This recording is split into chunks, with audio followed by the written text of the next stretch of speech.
Next topic क्या है? Features of Indian society. Features of Indian society, उसमें सबसे पहला फीचर है कि इंडिया में एक कास्ट सिस्टम डोमिनेट करता है ना। इंडिया में सबसे पहला क्या है? कास्ट सिस्टम चलता है। ठीक है, अब ये समझना है कि कास्ट सिस्टम क्या है। ठीक, फिर देखेंगे कि कास्ट सिस्टम में क्या चेंजेस हुए हैं और इन चेंजेस को लाने वाले कौन से फैक्टर्स हैं। ठीक है, अगर मैं बात करूं कास्ट सिस्टम की, तो कास्ट सिस्टम एक तरीके का एंडोगेमस ग्रुप। एंडोगेमस मतलब समझते हो? एंडो एक टर्म हो गया और एक्सो, है ना। एंडो मतलब होता है सब कुछ इसी के अंदर कन्फाइन हो जाएगा। ठीक है ना, शादी वगैरह आपस में ही होंगी, खान पान आपस में होगा, ये एंडो हो जाता है। एक्सो मतलब यहाँ से बाहर जाना, जैसे शादी अपने समाज में ना हो करके दूसरे समाज में हो, तो इसको बोल देंगे एक्सोगेमी। ठीक है ना, वैसे ये क्या है? एक तरीके का एंडोगेमस ग्रुप है। और कैसा है? हेरिडिटरी है। समझ में क्या? अभी इसको देखेंगे कैसे। ये एक तरीके का हेरिडिटरी एंडोगेमस ग्रुप है। एंडोगेमस ग्रुप, ठीक, ये एक तरीके का हेरिडिटरी एंडोगेमस ग्रुप है। ये पहली बात आपको बता दी मैंने। ठीक है ना, नेक्स्ट क्या बोल रहा हूँ, ये इसमें क्या होता है कास्ट सिस्टम में, एक तरीके से सोशल स्ट्रेटिफिकेशन करते हैं, है ना। हम क्या करते हैं? समाज को बांटते हैं, सोशल स्ट्रेटिफिकेशन होता है। ये सोशल स्ट्रेटिफिकेशन जो हमने किया है काहे के बेस पर किया है? ये बेस्ड होगा हेरिडिटरी पे। अगर आप अभी इस समाज में हो तो आपके आने वाले जो वंशज होंगे, आपके आने वाले जो भी व्यक्ति होंगे, वो सब क्या कहलाएंगे? वो भी उसी का ही पार्ट हो जाएंगे। ठीक है ना, तो मतलब समझ में आ रहा है ना क्या बोल रहा हूँ? क्या कि भाई ये एक तरीके का सोशल स्ट्रेटिफिकेशन होता है, काहे के बेस पर? हेरिडिटरी, हेरिडिटरी बेस पर। और कैसा होगा?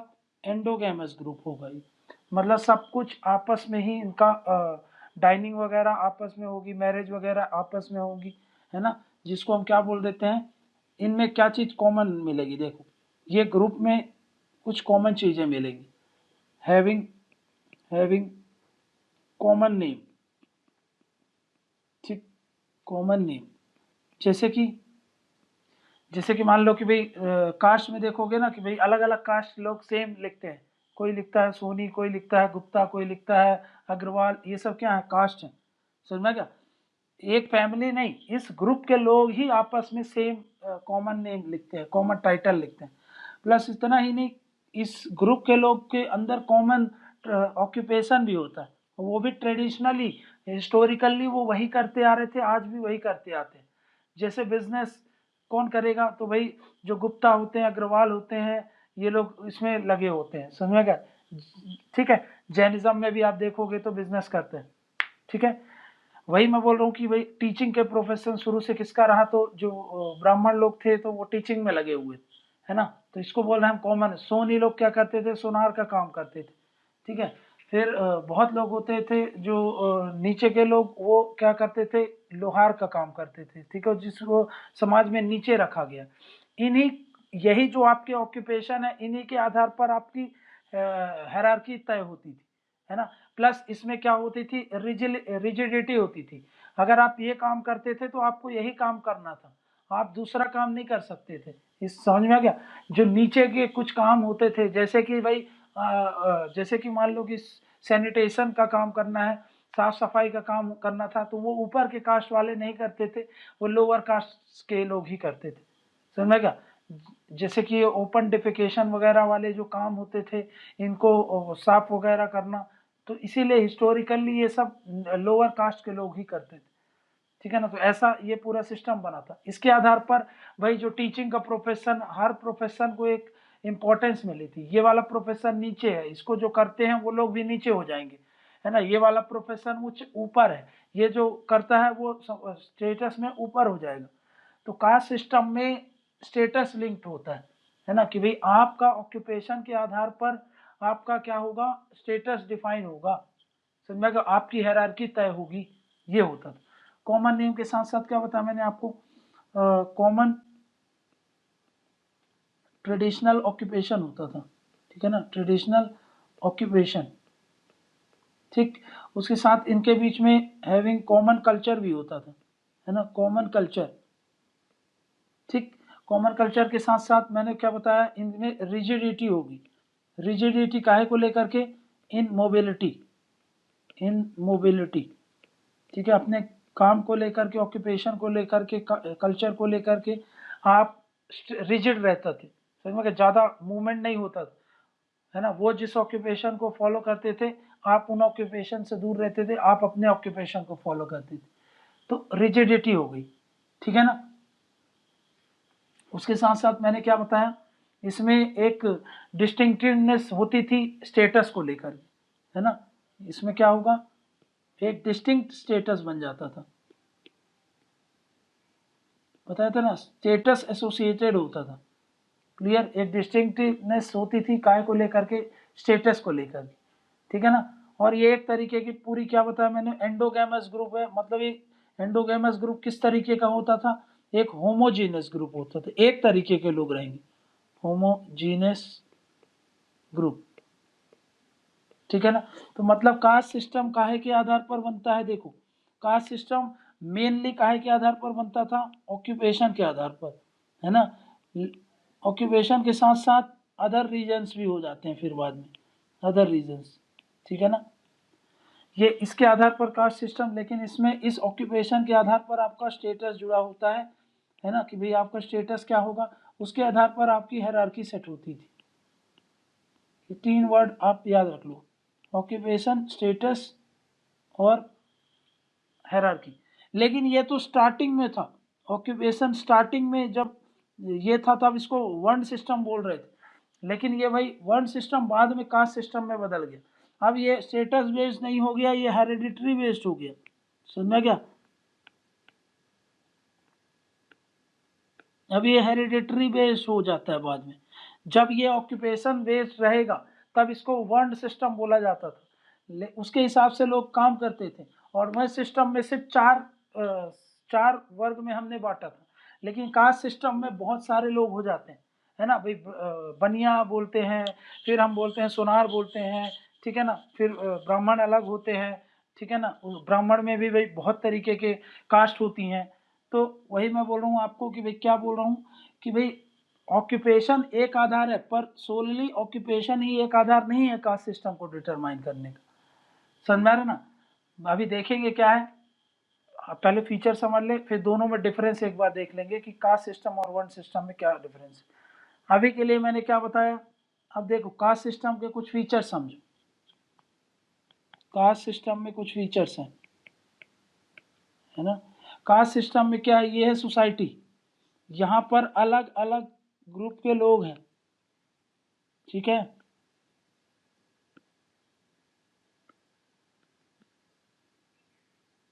ये क्या है, ये सोसाइटी है ना। और ये क्या है, हमने सोसाइटी को बांट दिया है, ये बट गए हैं, तो इसको क्या बोलेंगे, ये बट गए हैं तो इसको बोलेंगे हम स्ट्रेटिफिकेशन है, ठीक है ना। ये स्ट्रेटिफिकेशन काहे के आधार पर किया हमने, based on caste, based on caste, ठीक है ना।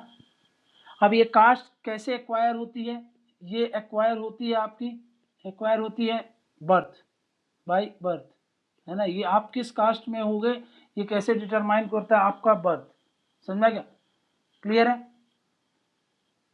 क्लियर। उसके अलावा मैंने क्या बताया, इसमें एक स्टेटस जुड़ा होगा, स्टेटस मतलब एक हायरार्की होगी, ठीक। ये जो हायरार्की होती है, हर अलग अलग कास्ट होते हैं, देखो बहुत सारे कास्ट होंगे, उनका बहुत सारा ऑक्यूपेशन होगा, है ना। वो ऑक्यूपेशन डिटरमाइन करता है आपका ऑक्यूपेशन, कुछ कुछ ऑक्यूपेशन को हम प्योर समझते हैं और कुछ को इम्प्योर समझते हैं, है ना, है ना। किसी में प्योरिटी एसोसिएटेड है, किसी में इम्प्योरिटी एसोसिएटेड, समझिएगा। उसी के आधार पर आप आपका काम प्योर काम है या इम्प्योर काम है, उसके आधार पर आपको नीचे रैंकिंग दे करके आपके कामों को अरेंज कर दिया गया, ठीक है ना। और वो जो काम करेगा, वो जो ग्रुप काम करेगा, मतलब वो जो कास्ट काम करेगा, तो उसको भी हमने उसी के अकॉर्डिंग क्या कर दिया, अरेंज कर दिया। मतलब क्या है, जितना नीचे का काम, मतलब उसको इम्प्योर बोल रहे हैं। समझ में, कि जैसे सीढ़ी होती है ना, सीढ़ी में लैडर होती है, ऊपर चढ़ते जाओ, नीचे की सीढ़ी पहला लैडर है, मतलब ये सबसे इम्प्योर काम होगा, ठीक है ना। ऊपर बढ़ते जाओगे तो प्योर काम बढ़ता जाएगा, और उसी के हिसाब से आपका स्टेटस डिटरमाइन होगा, उसी के हिसाब से आपको जो इस हायरार्की में टॉप में रखा गया है वैसे रखा जाएगा, ठीक है ना। मतलब क्या है कि भाई ये हायरार्की काहे के आधार पर होती है, कास्ट, कास्ट जो कि काहे के आधार पर हो गया, आपके काम के आधार पर, ठीक है ना। तो उसी के हिसाब से ये बनाया गया था। प्योरिटी देखते हैं, इम्प्योरिटी देखते हैं। लेकिन बाद में क्या हुआ कि कास्ट में अब हेरिडिटरी हो गया, हेरिडिटरी हो गया तो क्या होगा कि भाई आप कुछ भी करो, आप उसी से एसोसिएटेड हो गए। और रिजिडिटी भी मैंने बता दी, इसमें रिजिडिटी रहती थी, तो फिर वही फॉलो होने लगा, भले ही आप ऑक्यूपेशन चेंज कर लो, लेकिन आप हायरार्की में तब भी ऊपर ही माने जाने लगे, ठीक है ना। तो याद रखना है क्या, कास्ट सिस्टम काहे से एसोसिएटेड है, एक तो सेगमेंटल होगा, है ना, सेग्रीगेशन होगा सोसाइटी का, हमने स्ट्रेटिफिकेशन कर दिया सोसाइटी का। दूसरा, उसको हायरार्की में अरेंज कर दिया, समझ में क्या। नेक्स्ट क्या है कि भाई इसमें मोबिलिटी कम होती है ना, मोबिलिटी को रिस्ट्रिक्ट कर दिया, मोबिलिटी को हमने क्या कर दिया, रिस्ट्रिक्ट कर दिया। कैसे, यहाँ पर एक जो civil and religious disabilities associate कर दिए गए उससे। कैसे, इसको समझो। देखो, रिस्ट्रिक्शन लग गई काहे के आधार पर, आप पे रिस्ट्रिक्शंस लग जाएंगी काहे के आधार पर कि आप भाई ज़्यादा कांटेक्ट में नहीं आ सकते, है ना भाई। आपका समाज है, आप अपने जो आपके कास्ट के लोग हैं उनके साथ कांटेक्ट रखो, उनके साथ मैरिज करो, ठीक है ना भाई। दूसरे के जो कास्ट के लोग हैं, इंटर कास्ट वगैरह जो कांटेक्ट है वो ज़्यादा मनाही रहती थी, समझ में क्या, इंटर कास्ट मैरिज वगैरह अलाउड नहीं थे, ठीक है। ये सब इसको सैंक्शन किया गया, सोशल इसको वो दे दिया गया एक, अगर आप ऐसा करते हो इसको टैबू की तरह देखने जाने लगा। प्लस हर एक कास्ट के लोगों का ड्रेसिंग सेंस, उनका स्पीच, उनका रिचुअल्स वो अलग अलग रहते थे, समझ में गया। हर एक कास्ट को यूनिकनेस बना दी गई एक, कि भाई आपका खान पान अलग है, आपका ड्रेसिंग सेंस अलग है, आपके बोलचाल अलग रहेंगे, आपके रिचुअल्स अलग रहेंगे, समझ में गया। इस नेक्स्ट पॉइंट क्या बताता था मैं, हाँ रिजिडिटी वाला है, रिजिडिटी इन मोबिलिटी, है ना, मोबिलिटी ये डिस्कस कर रहे थे। इसमें क्या बता रहा था मैं कि भाई जो सिविल एंड, इसमें क्या था, सिविल एंड रिलीजियस डिसेबिलिटी आपको डाल दी गई थी, ठीक है ना। सिविल एंड रिलीजियस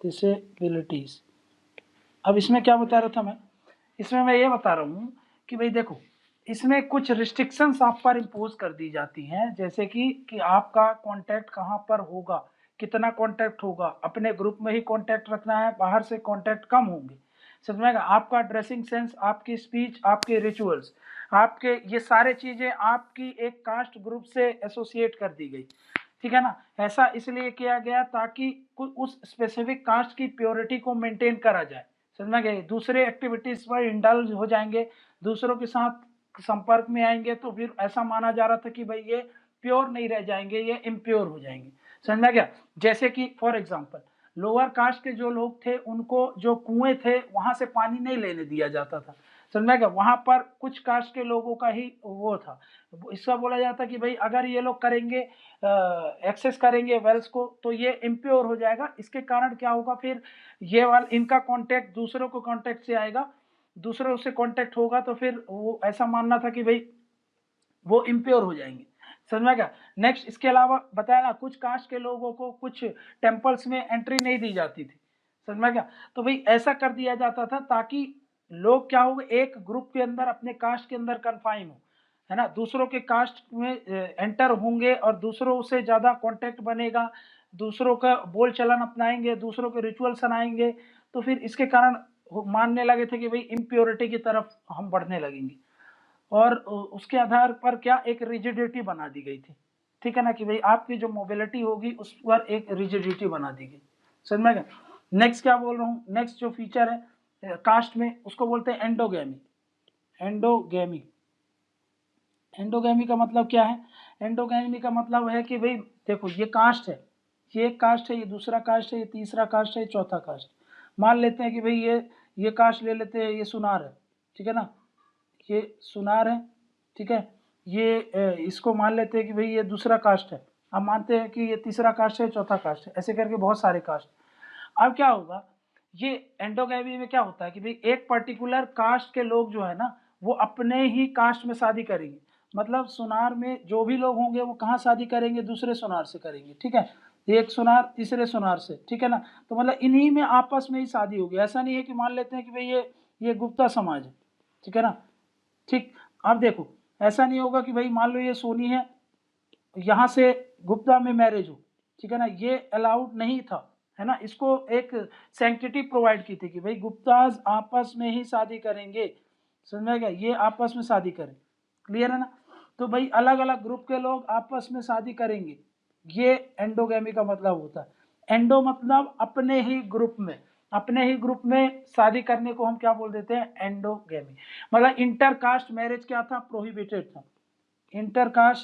इंटरकास्ट जो मैरिज है वो कैसा है, उसको क्या कर दिया गया, प्रोहिबिट कर दिया गया,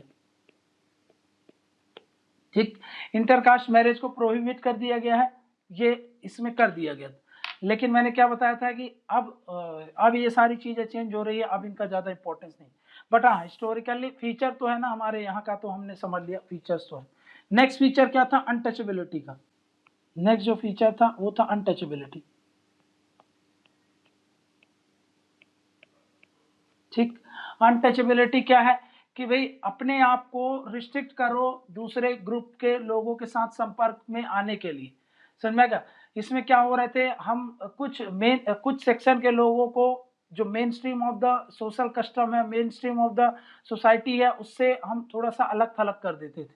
समझ में, ये बहुत उस समय का, इसको मतलब ये काहे पर बेस्ड होता था, तो वही concept of purity and pollution का कंसेप्ट पर ही बेस्ड था, जिसके आधार पर अनटचेबिलिटी प्रैक्टिस की जाती थी, ठीक है ना। तो अब क्या होता है कि भाई हम ब्लाइंडली ये सब चीजें बोलते थे कि यार ये सब फालतू की बकवास चीजें होती थी क्या, मतलब हमारा एंशिएंट इतना बेवकूफ लोग रहते थे क्या उस समय, नहीं, उसके पीछे कुछ रीजन भी होते थे, ठीक है। अब जैसे मैं आपको एग्जांपल देता हूँ, देखो अब जैसे कि मान लो एक ये ग्रुप है, ठीक है ना, ये ग्रुप है, इस ग्रुप का काम था क्या, मैनुअल स्कैवेंजिंग का, ठीक है ना, मैनुअल स्कैवेंजिंग का, ठीक। अब ये मैनुअल स्कैवेंजिंग का काम करते थे, तो भाई एक बात बताओ, ये इनका खान पान भी, इनको तो उतना ज़्यादा पैसा नहीं मिल पाता था, तो इनका जो लिविंग स्टैंडर्ड था वो उस समय अच्छा नहीं रहता होगा, है ना, लिविंग स्टैंडर्ड कम था। प्लस अब क्या होते थे, ये ऐसे काम में इंडल्ज होते थे, तो भाई इनको बीमारी का चांसेस ज़्यादा होते थे, है ना, तो भाई चांसेस ऑफ डिसीजेस वो क्या थे, बढ़ जाते थे, ठीक है ना, चांसेस ऑफ डिसीजेस बढ़ गए। जब चांसेस ऑफ डिसीजेस बढ़ गए तो भाई इनमें इनका, अब सोचो अगर ये कांटेक्ट में आएंगे तो भाई किसी के कांटेक्ट में आएंगे। अब देखो, अब आप बोलते हो ना कि जो मान लो एक कास्ट के लोग हैं, ये लोग हैं, है ना, ये बहुत हाइजीनिक है, ठीक है ना, भाई ये हाइजीनिक है, बहुत हाइजीन से रहते हैं ये। आप सोचो जब ये मान लो कि भाई ये उसी टेम्पल से अगर पानी ले रहे थे उस समय, तो भाई ये भी तो हो सकता था कि भाई यहाँ पर ये जो चांसेस ऑफ डिसीज है ये भी वहाँ पर आते, कांटेक्ट होता इन लोगों का आपस में, तो चांसेस ऑफ डिसीजेस जो थे, चांसेस ऑफ डिसीजेस जो फैलने के चांस थे वो बढ़ जाते कि नहीं बढ़ जाते। हाँ, यहाँ से ये डिसीज इनमें आ जाती, तो भाई ऐसा होता था, समझ में गया। इसीलिए ये क्या करते थे कि भाई आप भाई अलग रहो, क्योंकि आपका लाइफस्टाइल अलग है, आपका स्टैंडर्ड ऑफ लिविंग अलग है।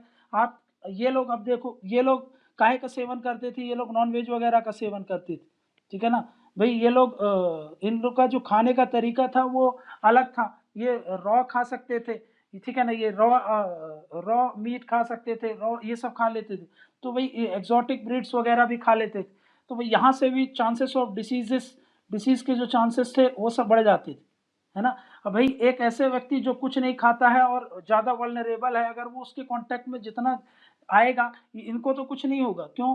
क्योंकि भाई इनके अंदर क्या है, इनके अंदर वो है कि भाई इनकी बॉडी यूज टू हो गई है, मतलब वो आपस में अगर रहेंगे तो उनके अंदर भाई अब वो फ्रीक्वेंट मिलते हैं, फ्रीक्वेंट बात करते हैं, तो उसके कारण चांसेस ऑफ डिसीज कम हो जाएगा ना, क्योंकि बॉडी अब टॉलरेट कर लेती है उन चीज़ों को।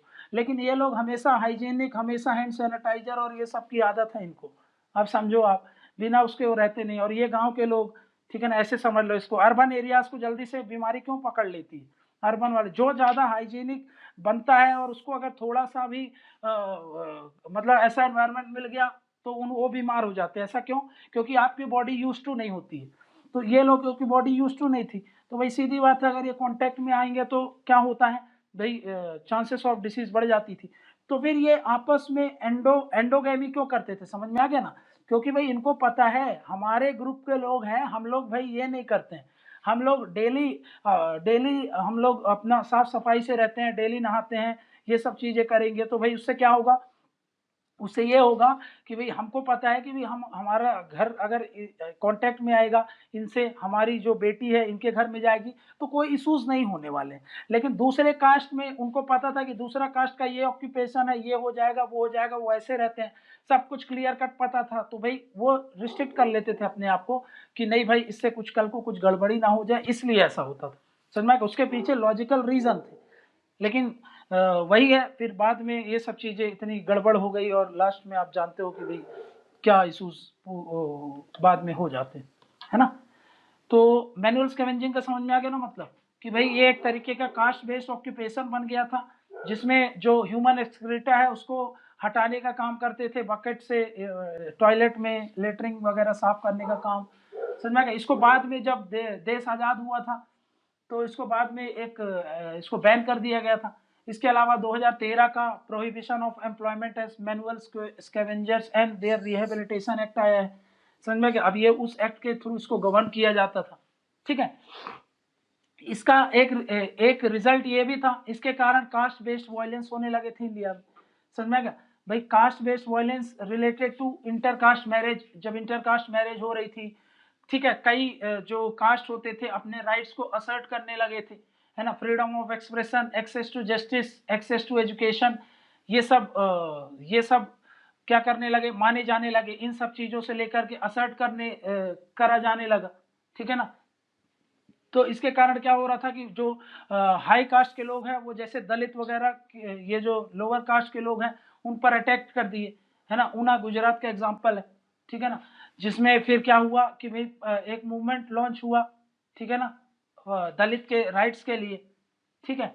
तो कुल मिला के क्या था कि इसका आउटकम क्या था कि कास्ट बेस्ड वायलेंस वगैरह बढ़ गए, ठीक है ना। बाद में पॉलिसी ऑफ, ये जो आप जानते हो कास्ट बेस्ड रिजर्वेशन होता है ना, इससे जो पॉपुलिज्म पॉलिसी होती थी, फिर वहाँ के लोकल लीडर्स ने कास्ट बेस्ड पॉलिटिक्स चालू किया, जिसमें ये जो कास्ट है, लोअर कास्ट है, वल्नरेबल कास्ट है, इनके राइट्स का जो भी बात थी उसको असर्ट करने लगे, समझ में? और बात करने लगे कि भाई अफर्मेटिव एक्शन मेजर्स लिए जाएं, समझेगा, जैसे कि रिजर्वेशन दे दो आप सीट्स को लेकर के, गवर्नमेंट जॉब्स में, लेजिस्लेचर में, है ना, हायर एजुकेशन में, ठीक है ना। जैसे उसी के आधार पर जो शेड्यूल कास्ट को 15% रिजर्वेशन दिया जाता है गवर्नमेंट सर्विस में और एजुकेशनल इंस्टीट्यूशन में। तो ऐसा क्यों किया जा रहा था? समझ में आ गया ना? क्योंकि हिस्टोरिकल इनके साथ ऐसा माना जा रहा था कि इनजस्टिस हुआ है। क्यों? क्योंकि मैंने आपको बताया अनटचेबिलिटी चल रही थी, है ना, अनटचेबिलिटी के कारण, ठीक है। अनटचेबिलिटी एक बहुत बड़ा सिरदर्द हो गया था पूरे इंडियन सोसाइटी के लिए, ठीक है ना। हाँ, वो चालू कैसे भी हुआ, किस भी रीजन के लिए हुआ, लेकिन अब ये थाउजेंड्स ऑफ ईयर्स तक ये सब कुछ चलता रहा, जिसके कारण वो टोटली सेग्रीगेट हो गए, जो main stream of the society से टोटली कट ऑफ हो गए। तो इसलिए अब जब आज़ादी हो गई और फिर उसके बाद इतना सारा लिबरलिज्म, वेस्टर्नाइजेशन, मॉडर्नाइजेशन आया, एजुकेशनल वैल्यूज लोगों में आई, तो धीरे धीरे करके इन चीज़ों के अगेंस्ट लोग समझना चालू किए और बोले कि नहीं यार, पहले तो चलो ये काम करते थे तब वो हो रहा था ना, तब आप वो करो तो समझ में आता है, ठीक है ना।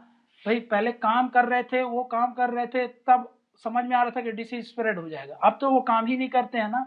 अब तो भाई एक लोअर कास्ट का आदमी है, वो गवर्नमेंट सिविल सर्वेंट है, तो उससे क्या अनटचेबिलिटी, अब वो क्या काम कर रहेगा, वो थोड़ी वो काम कर रहा है।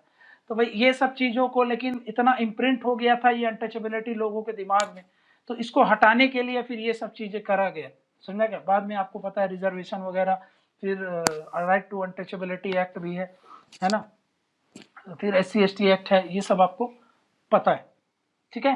तो यहाँ पर हमने क्या देख लिया कि भाई ये कुछ फीचर्स हैं काहे के, इसके काहे के कास्ट सिस्टम के, ठीक है। अब हम देखेंगे कि भाई कास्ट सिस्टम और वर्ण सिस्टम में क्या डिफरेंस होता है, क्लियर।